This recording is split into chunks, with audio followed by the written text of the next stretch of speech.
Monsieur Sidya Touré, président de l'UFA, il est en direct. Les grandes gueules. Bonjour, monsieur Touré. Oui, bonjour. Bienvenue dans notre émission.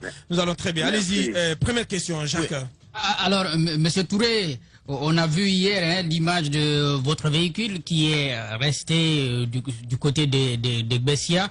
Dites-nous, qu'est-ce qui s'est passé au juste? Est-ce que vous aviez finalement du mal à continuer, n'est-ce pas, votre chemin avec votre engin? Comment ça s'est passé? Expliquez-nous. Avant de parler du véhicule, je voudrais vraiment crier ma rage par rapport à la situation de mon pays. Vous vous rendez pas compte exactement. La Guinée est en train d'atteindre le fond. Et plus d'ailleurs on s'enfonce, plus le fond recule. En un mois, nous sommes à 21 morts. En un mois, depuis le 14. En un mois. Alors tout ce que j'entends là-bas pour dire que oui, les forces de défense et de sécurité, il y a un nom, hein, c'est défense et puis sécurité. C'est pas des forces dressées contre les populations. Les morts, je crois que certains d'entre vous l'ont exprimé tantôt, les gens, on a été les tuer de l'autre côté. La manifestation a eu lieu sur l'autoroute. Alors il faut arrêter de dire, oui, ce sont les leaders qui font ceci, qui font cela. Donc je suis vraiment désolé, mais je pense que nous devons être appelés à la réflexion. Les Algériens vont être à leur, je sais pas, 49e ou 39e semaine de manifestation aujourd'hui. Il n'y a pas de mort. Qu'est-ce que ça fait que des gens marchent d'un point A à un point B et rentrent chez eux? Ça, c'est absolument pas un problème. Le gouvernement lui-même est actuellement en forêt en train de faire campagne partout. Monsieur Touré, donc, arrêtons de dans ce studio, on a estimé qu'on aurait pu éviter hier l'affrontement. Le véhicule, non, c'est pas un affrontement. Mais il y a eu un affrontement hier, il y a eu échauffourée entre forces de sécurité et manifestants. Quand on vous agresse, les gens répliquent. Nous étions, nous, les leaders, là où nous étions, on était à 2 kilomètres du point où on devait changer de route, donc ça n'a rien à voir. Mon véhicule, oui, c'est une grenade lacrymogène qui est venue. Monsieur le Président, c'est que vous oubliez peut-être, monsieur Touré. De l'UFR, et juste cette question, pourquoi vous n'avez pas voulu vous plier à l'itinéraire réaménagé par le gouvernorat de la ville de Conakry? Jacques l'évoquait qu'il y a eu une certaine incompréhension entre les leaders au niveau à l'arrivée du pont de Bessia. Oui. Vous savez à quelle heure on nous a eu le communiqué sur le changement d'itinéraire du gouverneur? C'était la nuit, la veille de la manifestation, alors que tout le monde était informé de ce qu'on devait aller sur l'autoroute jusqu'au palais du peuple, comme tout le monde ils l'ont fait. Comment voulez-vous qu'à 21h ou 20h, 21h, 23h, vous puissiez avertir tout ce monde-là pour leur vivre? Monsieur Touré, on sait que la FNDC a une force de communication qui est très puissante. On sait qu'à travers les réseaux sociaux et même vos communications par vidéo sur la toile, vous auriez pu demander aux manifestants de changer d'itinéraire. C'était bien possible. La FNDC arrive à se réunir pour décider de quelque chose comme ça. La loi donne 48 heures pour ce genre de choses-là. Si vous le faites à 20h, 21h, comment voulez-vous qu'on puisse changer quoi que ce soit? Je reviens à mon véhicule. Hein. J'ai entendu des choses sur la RTG hier, c'est complètement sidérant.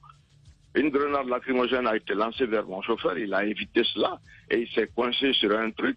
Mais après cela, moi je suis sorti de là pour rentrer dans un autre véhicule qui n'a rien à voir avec un véhicule de police, c'est n'importe quoi. Et après, les gens sont venus s'acharner et sur mon véhicule et sur le pick-up sur lequel il y avait les journalistes qui nous suivaient. Donc, bon, qu'on arrête de dire que ce sont les policiers qui m'ont extrait. Voilà. Bien, allez-y. Vous le disiez tout à l'heure, vous parlez de 21 morts déjà. Moi, qu'est-ce qu'il faut faire finalement? Quelle solution pour sortir la Guinée de ces violences meurtrières en Guinée? Écoutez, simplement que quand les gens veulent manifester, vous les encadrez, on l'a fait le 7, comme on l'a fait le 24, vous les encadrez, ils reviennent chez eux. C'est aussi simple que cela. Vous ne vous mettez pas là avec dans votre tête qu'il faut absolument qu'on agresse les gens. Le nouveau ministre qui arrive, il a une mission, c'est agresser les leaders, ainsi de suite, parce que hier, on nous a ciblés expressément. La fois dernière à la mosquée, ça a été exactement la même chose. Oui, monsieur Touré. Voilà. Qu'est-ce que vous espérez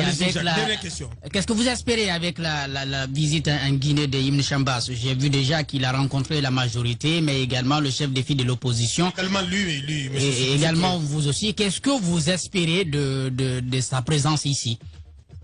Écoutez, nous avons un gouvernement qui est devenu complètement autiste et qui fait des choses qu'on ne peut voir nulle part ailleurs.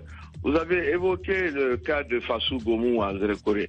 Je crois que c'est un jeune qui, paraît-il, était au RPG, qui a annoncé qu'il quittait le RPG et qu'il adhérait au FNDC et qu'il demandait que ses partisans ne participent pas aux réceptions de ce parti-là. Il a été arrêté et mis en prison. Mais nous sommes dans quel...